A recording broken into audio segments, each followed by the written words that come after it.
wa Kiyahudi aliyechaguliwa kwa kusudi la Mungu, ndani ya ikulu ya mfalme mkuu.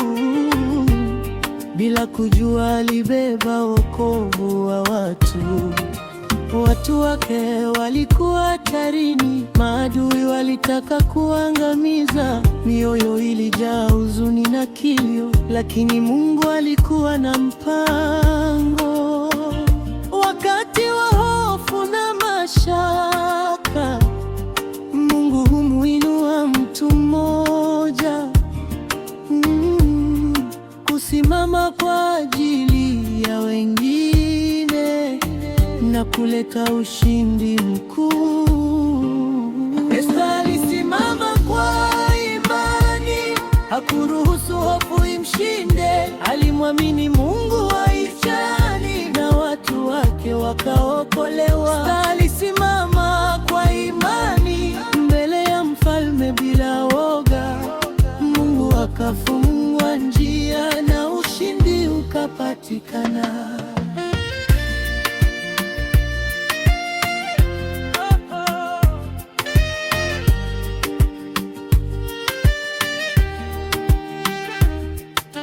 Mordekai akamwambia kwa upendo, nani ajuaye kama umefika hapa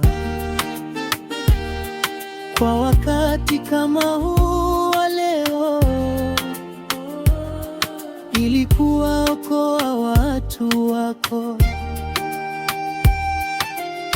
Esta akafunga na kuomba siku na usiku akimtafuta Mungu. Nguvu zake hazikutoka kwake, bali kwa Bwana wa majeshi.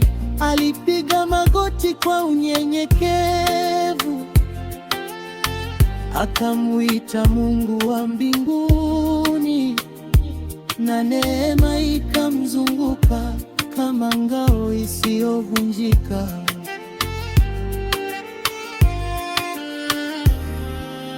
Esta alisimama kwa imani, hakuruhusu hofu imshinde. Alimwamini Mungu wa Israeli na watu wake wakaokolewa. Esta alisimama kwa imani mbele ya mfalme bila woga.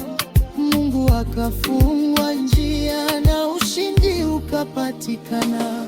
Kama Esta, nami nitasimama hata mbele ya milima mikubwa, kwa maana Mungu anayetangulia hawezi kushindwa vita. Kama Esta, sitakata tamaa, nitashikilia ahadi za Mungu, maana yeye hubadilisha historia kwa wale wanaomwamini. Nitasimama kwa nitasimama kwa imani. Mungu wangu yuko pamoja nami, sitayumba, sitaogopa, kwa maana Bwana ndiye nguvu zangu. Esta alisimama kwa imani na Mungu akamwinua juu. Alibadilisha kilio